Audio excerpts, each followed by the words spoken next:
तेजाब का काम कर रहे हैं ये सवाल जवाब करके।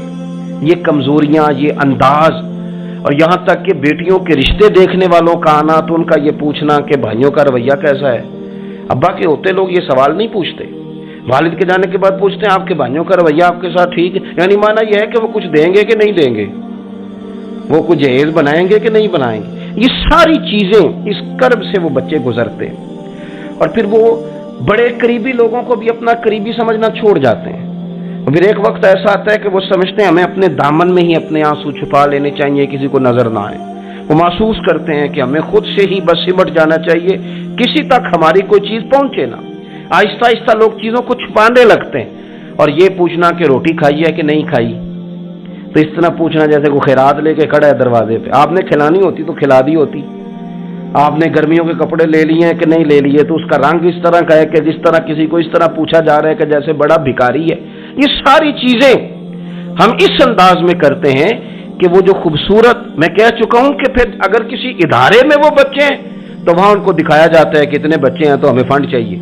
आप अच्छी नीयत से कर रहे होंगे साहब, लेकिन आप उस कॉम्पल को भी तो देखें ना कि उसने खिलना है, उसने फूल बनना है, उसने किस तरह छांव लोगों को देनी है जब वो खुद मुरझा जाएगा।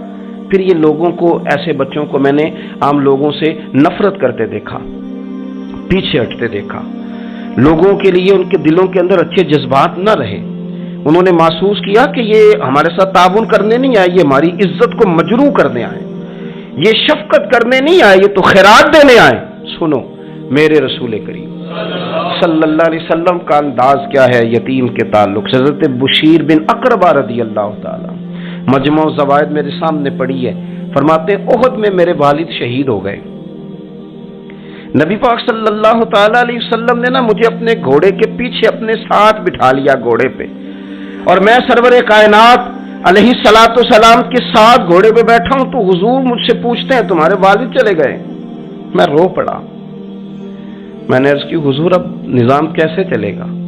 आप यकीन करें छांव का पता तब भी चलता है कि जब धूप आती है और उसकी कदर का एहसास होता है, महसूस होता है। जब कोई घर का बड़ा रुखसत हो जाता है तो यूं लगता है कि सारी छतें कमरों की भी गिर गई हैं, सेन की भी गिर गई हैं, अब यकदम धूप आई है, फिर उसका एहसास महसूस होता है। वालिद के, दादा के, बूढ़ों के घर में होते हुए तो बड़े सारे वैसे ही मसले नहीं होते, बहुत सारे लोग वैसे झिझकते हैं, सामने ही नहीं आते। तो हज़रत बशीर बिन अकरबा रदियल्लाहु ताला अन्हु कहते हैं मैंने कहा हुजूर मेरे अब्बा जी चले गए, अब मैं अपने आप को बड़ी तकलीफ में महसूस करता हूं, कुर्बान जाए। हुजूर ने ये नहीं फरमाया मैं तेरा ख्याल रखूंगा, ये नहीं फरमाया फिक्र ना करना। हमारे जुमले क्या होते हैं, कोई हुक्म हुआ तो बताना, कोई काम हुआ तो कहना, कोई जरूरत हुई तो फौरन फोन करना, ये नहीं फरमाया। कुर्बान जाए, क्या अदाएं हैं, क्या रंग है, क्या देने का अंदाज है, और किस तरह बरखा बरसती है रहमत लिल आलमीन महबूब की। हुजूर फरमाने लगे बशीर क्या तू पसंद नहीं करता कि आयशा तेरी माम बन जाए और मोहम्मद अरबी तेरे बाप बन जाए, पसंद करते हो। हजरत बशीर बिन अकरबा रदियल्लाहु ताला अन्हु फरमाते हैं कि मैं बैठा तो घोड़े पे था, पर मुझे यूं लगा कि सारी ही दुनिया गोया मेरी झोली में आ गई, सारा कुछ ही यहाँ। इतनी बड़ी बात हुजूर ने कर, इतने बड़े जुमले कह दिए। मैं तू पसंद नहीं करता, तुझे अच्छा नहीं लगता कि आयशा तेरी मां बन जाए और मोहम्मद मुस्तफ़ा सल्लल्लाहु अलैहि वसल्लम तेरे वालिद बन जाए, तू पसंद नहीं। फरमाते बस खत्म हो गई बात। फिर तो हमने धूप देखी कभी नहीं, फिर तो गुर्बत गोया आई कभी नहीं, फिर तो हमने देखा ही नहीं मद्दो जज़र क्या होता है।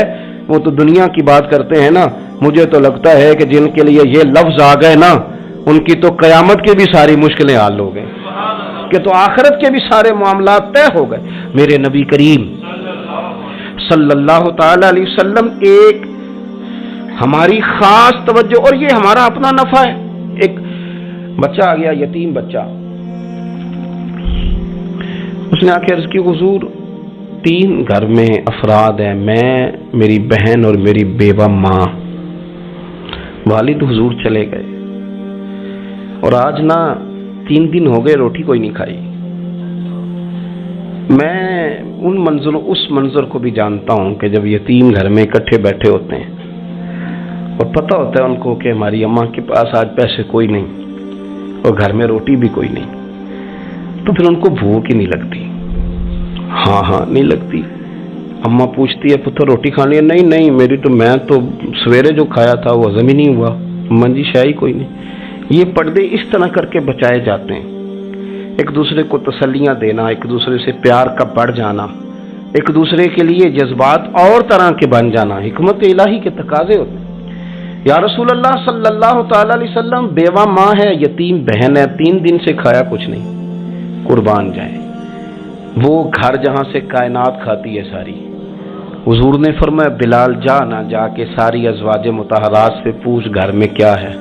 حضرت بلال کہتے ہیں میں سارے گھاری پوچھ آیا، ٹٹول آیا، ٹوٹل 21 کھجوریں نکلی. یہ 2 جہاں کے شاہ ہیں اور پاس کچھ رکھتے نہیں. 2 جہاں کی نعمتیں ہیں، ان کے خالی ہاتھ میں حضور کے سارے گھر کو میں ڈھونڈ 21 کھجوریں نکلی تو لا کے میں نے پیش کر دی. تو حضور نے ڈائریکٹ اس کو نہیں دی، نبی پاک نے اپنے ہاتھ پہ رکھ لی. اور کہتے ہیں پھر حضور نے نا اپنا منہ مبارک قریب کیا کھجوروں میں. صحابہ خود فرماتے ہیں کہ یہ جو حضور نے منہ مبارک قریب کیا ہے نا تو نبی پاک برکت کی دعا کر رہے تھے. 21 کھجوروں پہ برکت کی دعا ہوئی. حضور نے اس بچے کو بلایا، تھپکی دی، فرمایا لے جا 7 تیری بہن کی. انہیں معمولی نہ سمجھنا ہو تو حضرت بلال کہتے ہیں حضور 3 بھی دے دینا کبھی تو 30 سال ختم ہی نہیں ہوتی. 30 سال گزر جاتے ہیں، نکالتے رہو کھاتے رہو، ختم ہی نہیں ہوتی. حضور نے فرمایا 7 تیری بہن کی، 7 تیری والدہ کی، اور 7 حضور نے اور بھی تلقین فرمائی. فرمایا ایک سویرے کھایا کرنا، ایک شام کو کھایا کرنا. یہ لے جا. حضرت سیدنا بلال حبشی کہتے ہیں رضی اللہ تعالیٰ عنہ کہ بچہ لے کے جب باہر نکلا تو حضرت سیدنا معاذ ابن جبل دوڑ کے گئے اور جا کے بچے کے سر پہ شفقت سے ہاتھ پھیرا. کا فکر نہ کرنا، رب کریم تجھے بہترین سرپرست عطا کرے گا. پتر پریشان نہ ہونا، اللہ تیری مدد کرے گا. صرف حوصلہ دیا، سر پہ دست شفقت پھیرا. بچہ چلا گیا تو حضور نے فرمایا معاذ ادھر آؤ نا ذرا. یا رسول اللہ حکم ہو. فرمایا کس چیز نے تمہیں اٹھایا بچے کے سر پہ ہاتھ رکھنے کے لیے؟ کس نے تمہیں کہا؟ کس چیز نے تمہیں اٹھایا جو تم بچے تک پہنچ گئے؟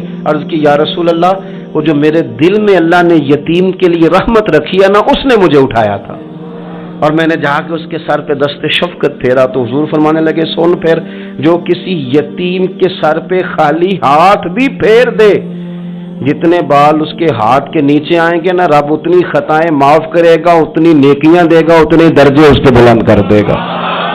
خالی دست شفقت ہی پھیر دے. دینا دلانا تو بعد کی بات ہے، اس کا خیال رکھنا. تو یہ جو ہمارے مدارس ہیں نا ان میں اکثر بچے غریب ہوتے ہیں، لیکن کچھ بچے تگڑے گھروں کے بھی ہوتے ہیں، مالدار گھروں کے بھی ہوتے ہیں. اس میں اگر کوئی ایسا بچہ آ بھی جاتا ہے نا جو یتیم ہے، کمزور ہے، تو وہ اپنے آپ کو محسوس نہیں کرتا کمزور، کیونکہ وہ یہ نہیں سمجھتا کہ میں یتیم خانے میں آیا ہوں. اس کے ذہن میں مائنڈ سیٹ یہ ہوتا ہے کہ میں مدرسے میں آیا ہوں اور میں پڑھنے کے لیے آیا ہوں. اور کیونکہ وہ کچھ وزادار بچے، مالدار بچوں کے ساتھ وقت گزارتا ہے، اسی دسترخوان پہ بیٹھ کے کھاتا ہے، اسی کلاس میں سب کے ساتھ بیٹھ کے پڑھتا ہے، تو اس کی عزت نفس مجروح ہونے کی بجائے طاقت پکڑتی.